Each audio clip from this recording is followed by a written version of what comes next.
What is up guys? Can you Snowden is back at it again with another video. Syempre, only here at Snowden Gaming. So, for today's video, mga kapatid, no? So, we are gonna review some skill cards, no? Review natin yung mga skill cards ng different Sinos, no? Yung 6 na Sinos na ginagamit natin in-game, no? So, this video is for beginners, no? So for them to know kung ano nga ba yung mga magagandang skills na pwede nilang gamitin sa arena, no? So ano pang hinihintay natin? Let's go! So yun na nga, ma-update, we are back, no? So for this video, unang-una nating titignan, no? And i-review na skill cards is kay Kuemo Guardian, no? So syempre si Kuemo Guardian, madalas natin yan nakikita, no? Sa lahat ng games kasi siya yung tanky, no?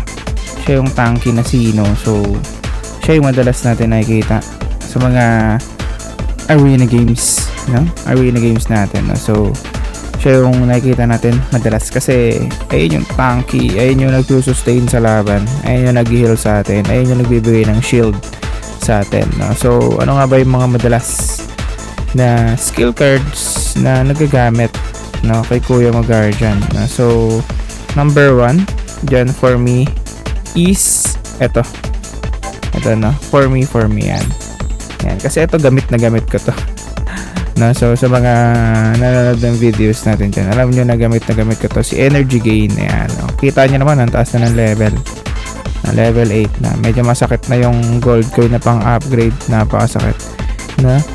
Tapos yung pangalawa ko madalas na ginagamit is ito, ayan, magnetic armor na to. So to kite some single damage na pwede niyang itutok, na pwedeng itutok ng kalaban sa ating mga Sinos sa likod, no? So kasi sa front natin nilalagay si Guardian, so ayun, ginagamit natin siya para makahit, no? So the best tong magnetic armor, lalo na kung meron kayong ano tawag dito, yung passive skill na pampabilis ng speed, no? Para mauna kayo sa turn and makuha nyo yung damage nyo. And second one is pang heal dalawang predator, no? So pwede nyo rin silang samahan, no? So if you don't want to heal, kung medyo malaki na yung HP nyo, kung umaabot na kayo ng mga 1400 HP, no? So I recommend na you can change it, no? You can spice it a little bit, na pwede kayong kumuha nito, yung Big Dome, kasi yung Big Dome, ang difference nyo with Dome, kasi yung Dome sarili niya lang, pero yung Big Dome kasi lahat ng Sinos is nagkakaroon ng shield, na. So ayun yung difference niya. So kaya siya tinawag na Big Dome, no? Parang big boy, Big Dome. Ayan.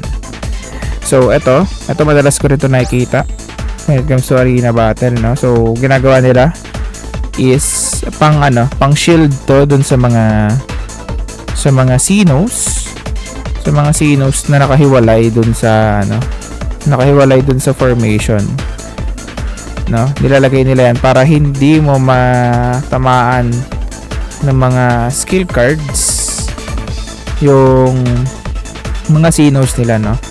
So ayun, so madalas siya nagagamit mga nakakalaban natin, no? So pwede rin kayong mag convolutions, no, nung summoning technique, na pwede nyo pagsamahin tong Little Archer tsaka itong Omega. Bakit? Kasi yung Little Archer, magsusummon ka ng 3 units sa likod, no? So make sure na meron kayong space sa likod, kasi isang straight yun sa likod ilalagay.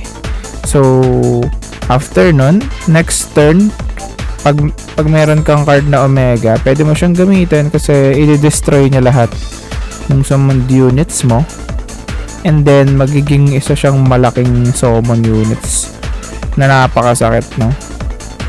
Napakasakit yan. Kasi kung ilan yung na-destroy mo, sabi dito, seal damage will be equal to the number of summoned unit destroyed. So kung meron kang 3 na-destroy gamit dun sa Little Archer, times mo siya sa 140. So if we will do the math, times 3, 420 yung magiging damage niya, no? So kung sasamahan mo pa siya ng ibang mga summoning technique gamit sa ibang skill cards, pwede, no? So if you want some additional pokes, no? So pwede nyo palitan din yung Predator na tong Power Strike, no? So kung malaki yung HP nyo na, malaki rin yung damage nito. So adds the damage equivalent to 10% of its own HP, no? So etong new card niya, sobrang ganda nito. Sobrang ganda nito, guys. So I have a friend, no? Meron tayong tropa sa C, no? Na nagsabi, mataas kasi yung rank niya. So nagsabi na nagiging meta na to sa higher arenas, no? Etong si Judgment, yung bagong skill card ni Guardian. So gumagamit sila ng double Guardian, no? Minsan double Guardian para yung isa damage dealer. No, kumukuha lang siya ng shield, samahan mo siya ng big dome, samahan mo siya ng dome, sasamahan mo siya nitong magnetic armor.